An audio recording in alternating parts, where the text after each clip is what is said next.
au slam, etc. Bon, j'avoue, c'est un peu facile comme intro. Salut à tous et bienvenue dans ce deuxième numéro de ces films méconnus que j'aime bien. Alors aujourd'hui, il sera question d'un film américain indépendant sorti en 1998, intitulé Slam, réalisé par Mark Levin, avec dans les rôles principaux donc Saul Williams, Sonia Son ou encore Bones Malone.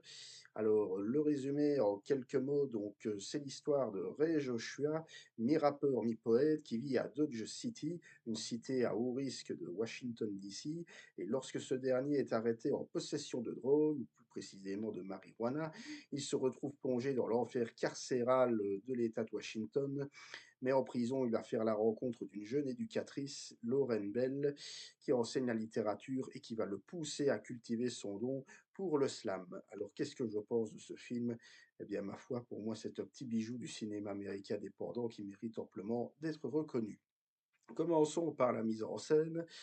Alors déjà, première chose à dire très importante, c'est que Mark Levin vient du documentaire et ça se sent de la première à la dernière image, car en effet, ce dernier a voulu pour son film une approche presque documentaire, c'est-à-dire le film est filmé dans les décors naturels, donc dans les vraies rues de Washington, ou en tout cas dans les cités ghettoisées, voilà, bien que le film ne traite pas ouvertement du ghetto, ou en tout cas pas de manière frontale.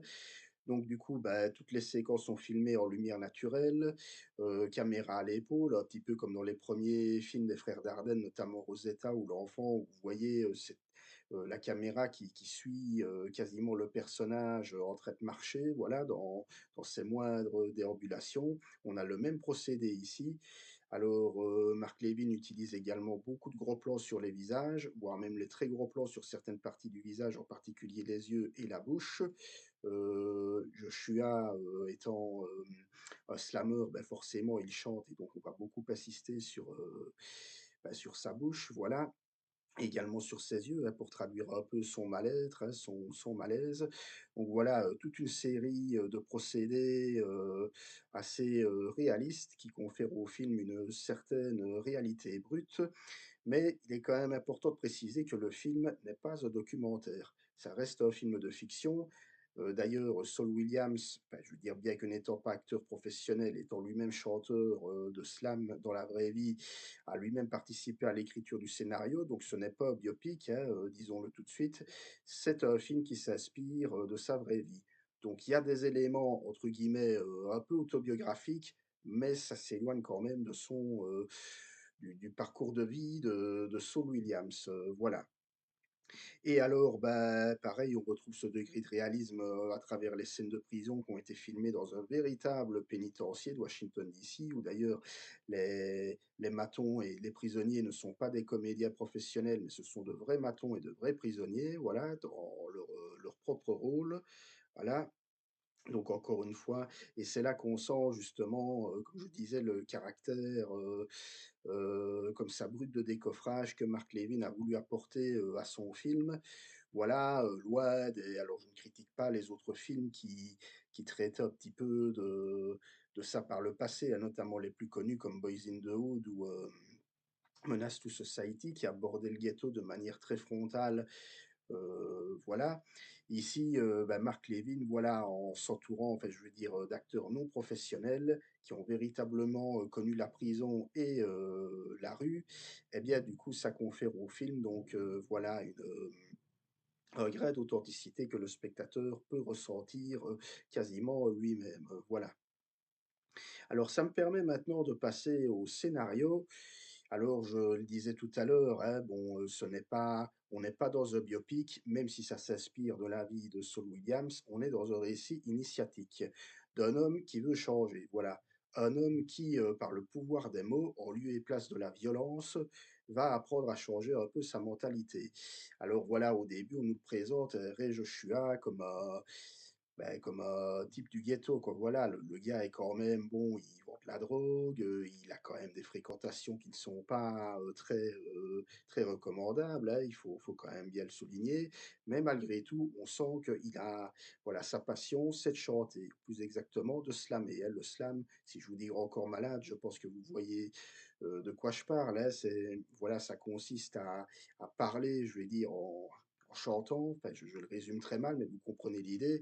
Et lui, en fait, il se sert de ça pour changer de vie, changer de milieu, et sa rencontre justement avec Lorraine va l'aider à aller de l'avant et pourquoi pas le faire changer de mentalité. Parce qu'on sent qu'au départ, il est quand même très révolté, il se retrouve en prison, il est menacé constamment, mais il découvre assez vite que son talent pour le slam l'aide justement à ne pas, se faire tabasser en prison. Donc voilà, et justement, bah, le slam, apporte au film une certaine poésie de la parole. Je dirais, voilà, en plus de cette authenticité brute, de la mise en scène dont je parlais tout à l'heure, le fait ici qu'on ait véritablement, du vrai slam, bah, ça magnifie encore un petit peu plus le tout, quoi, tel point qu'on a vraiment l'impression de se retrouver dans un autoportrait, vrai de vrai, voilà. Surtout qu'ici le slam donc, ne sert pas seulement d'échappatoire, à un homme, mais surtout de moyen d'expression. C'est ça qui va littéralement, l'aider, voilà. D'où la prestation, habitée de Saul Williams. Alors vous allez me dire: «Oui, mais il joue un personnage un peu semblable à lui-même». Mais on sent quand même que par moment, bah, ça a peut-être pas dû être facile non plus pour lui de reparler de son passé ou en tout cas d'une partie de sa vie, voilà. Et donc je disais, pour moi donc cette, voilà, cette authenticité, que ça soit dans la mise en scène, où on a vraiment l'impression que le film a été tourné, entre guillemets «comme ça à l'arrache» sur le vif, mais je le précise qu'on a quand même de très beaux plans, de très beaux mouvements, de caméra, et je le disais, hein, et même, de très beaux fondus enchaînés par la même occasion, histoire de nous montrer la manière dont le personnage évolue également dans ces différents environnements, que ce soit dans la prison ou dans le ghetto.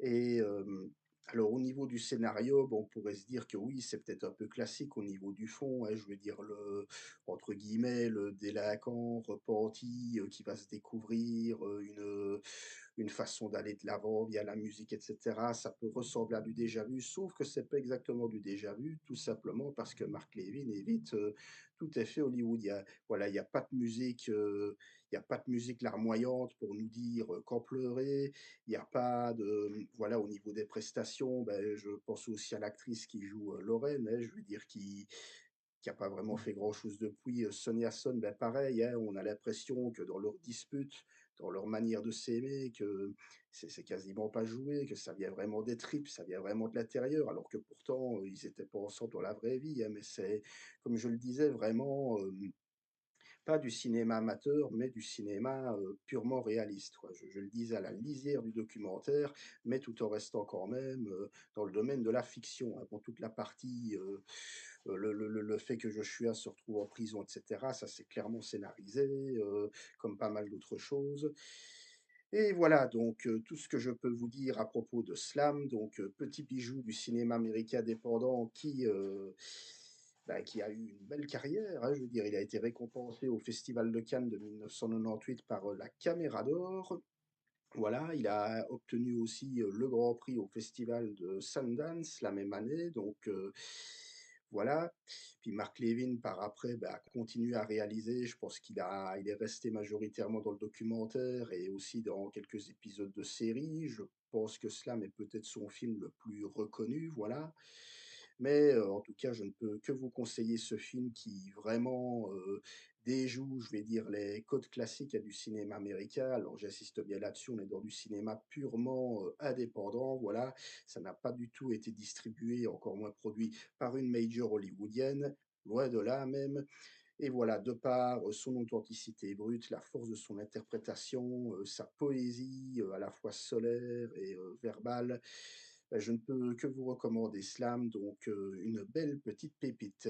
Voilà, c'en est tout pour cette vidéo. J'espère qu'elle vous aura plu, qu'elle vous donnera envie de voir ce film. Si jamais vous l'avez vu, que vous avez envie de le voir, n'hésitez pas à le faire savoir dans les commentaires. Encore une fois, on en débat en toute bienveillance.